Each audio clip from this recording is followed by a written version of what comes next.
समंदर का देवता पोसाइडन एक दिन किनारे पर मेड्यूसा को देखता है। वो अकेली थी और एथेना के मंदिर की तरफ जा रही थी। पोसाइडन मेड्यूसा की सुंदरता को देखकर पागल हुआ जा रहा था। एक देवता होने के नाते वो मेड्यूसा के सामने संभोग का प्रस्ताव रखता है। मेड्यूसा मना कर देती है और झुंझलाहट में खिसियाया हुआ पोसाइडन मेड्यूसा को पकड़कर एथेना के मंदिर में ले जाता है और वहाँ उसका रेप करता है। रेप के दौरान मेड्यूसा कई बार चीखती है और एथेना से मदद मांगती है, पर एथेना उसकी मदद नहीं करती। उल्टा देवी एथेना प्रकट होती है और एक देवता को मना करने और उसके सामने ना झुकने के जुर्म में मेड्यूसा को श्राप दे देती है कि वो आजीवन एक राक्षसी बन के नरक का दुख भोगेगी। अनगिनत सांप उसके सिर में वास करेंगे और वो जिसे देखेगी वो पत्थर का हो जाएगा और उसे कभी कोई प्रेम नहीं कर सकेगा। This was the story of Greek myth medusa, but my question is who is the real monster here. कहते हैं उस घटना के बाद से मेड्यूसा से जुड़ी हुई हर चीज़ श्रापित है, यहाँ तक कि उसका नाम भी। इन जून 1816 फ्रांस मेड्यूसा नाम से एक जंगी जहाज लगभग 400 लोगों को लेकर जा रहा था। जहाज का कैप्टन जहाज कंट्रोल नहीं कर पाया और भगदड़ मच गई। पता नहीं ये जहाज के नाम की वजह से हुआ या उनकी किस्मत खराब थी। और यहाँ से शुरू होता है मौत का तांडव। पूरी घटना के बारे में बात करेंगे, पर इस घटना को अगर किसी आर्टिस्ट ने सबसे बेहतरीन तरीके से कैनवस पर उतारा है तो वो है फ्रेंच आर्टिस्ट जेरी कॉल्ट। एक पेंटिंग जो सच्ची घटना पर आधारित है। Hi, I am Akash Rajput and this is all about story and we are going to examine painting from the period of Romanticism, The Wrath of Medusa by Theodore Géricault.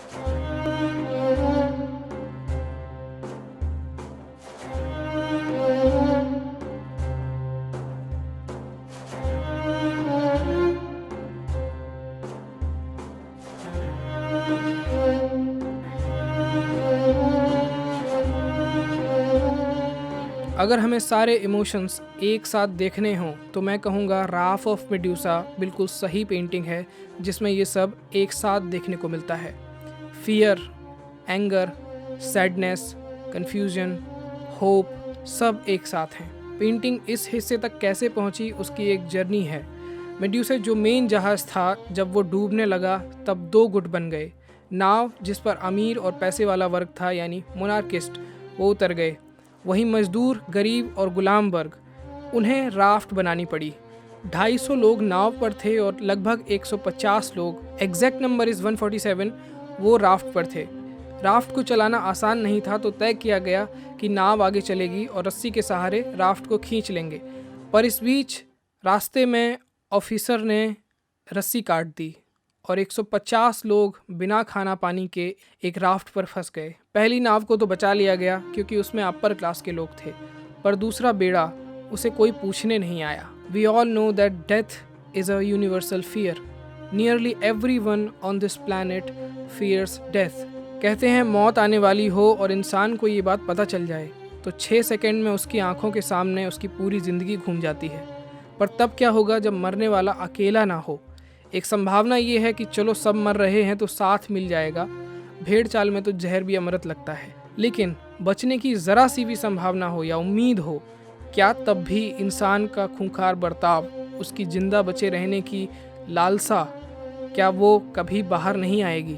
मेरा अनुमान है कि आपकी सारी भावनाएं आपकी आंखों के सामने नंगी खड़ी होंगी। असली जंग तो तब शुरू होगी। इस कंडीशन में पैसा मायने नहीं रखता, पानी और खाना बुनियादी है। राफ्ट पर एक कुल्हाड़ी है जिससे लोगों ने एक दूसरे को काटा होगा। लेफ्ट साइड में एक आदमी है जिसका निचला धड़ गायब है, यकीनन किसी ने खा लिया है।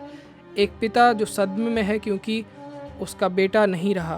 पिता के हाथ में पट्टी बंधी हुई है, यानी स्ट्रगल बहुत ज़ोरों का हुआ है। एक डरा हुआ आदमी शायद प्रार्थना कर रहा है।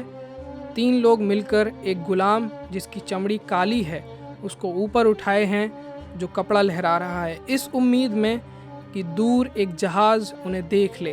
फ्रांस के पॉलिटिकल सिनेरियो में एक काले आदमी को हीरो के तौर पर बनाना आसान नहीं था। आज ये कहना आसान है कि black lives matter, stop racism और इक्वालिटी होनी चाहिए या ये सब, but in the 19th century की स्टार्टिंग में ये कहना बहुत मुश्किल था जब स्लेवरी अपने चरम पर थी। अभी अब्राहम लिंकन और ये जो स्लेवरी का एक्ट ख़त्म करने वाली बात है, ये कुछ नहीं आई थी। और हम बात कर रहे हैं यहाँ फ्रांस की, जो कि और भी ज़्यादा हालत वहाँ पे ख़राब थी। और अगले 30 से 40 साल तक स्लेवरी के एक्ट्स वहाँ पर ख़त्म नहीं हुए, वो चलती रही। और ऐसी सिचुएशन में भी थियोडर जेरिकॉल्ट ने वहाँ पर ऐसी पेंटिंग बनाई जिसमें राफ्ट का हीरो एक ब्लैक स्किन गाय है। I think that is very courageous. लेकिन ये सिचुएशन आती ही नहीं अगर फ्रांस का राजा इतना निढाल ना होता। अगर आपको याद हो तो 1815 में नेपोलियन जंग हार गया था और फ्रांस का तख्ता पलट हो चुका था। नया राजा पूरी तरह से करप्ट था, चाहे 150 मर जाएं या चाहे 1500। यहाँ फ्रांस का राजा देवी एथेना का रोल प्ले कर गया। बचाया तो आखिर उसने पोसाइडन को ही, क्योंकि वो उसकी कम्युनिटी का है। एज बीइंग एन आर्टिस्ट ये स्ट्रगल हमेशा रहता है कि कहानी का कौन सा हिस्सा है जिसमें इमोशंस अपने हाईएस्ट पीक पर हैं। थियोडर के लिए ये तय करना मुश्किल था। जब ऑफिसर रस्सी काटता है वो मोमेंट बहुत ही बढ़िया मोमेंट है एक ट्रेजेडी को दिखाने के लिए, लेकिन ये नियो क्लासिकल स्टाइल की पेंटिंग नहीं है।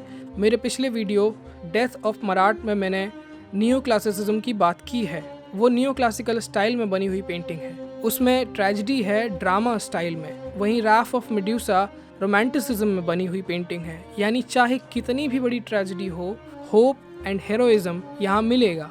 यही वजह है कि राफ ऑफ मेड्यूसा पर उम्मीद अब भी बाकी थी। थियोडर ने इसके लिए कई ड्राइंग्स बनाई, फिर आखिर में उसने तय किया कि 147 में से जो 15 लोग बचे हैं जो कैनिबलिज्म जैसे नरसंहार को पार करके आए हैं, उस मोमेंट को बनाना ही सबसे ज़्यादा हेरोइक होगा।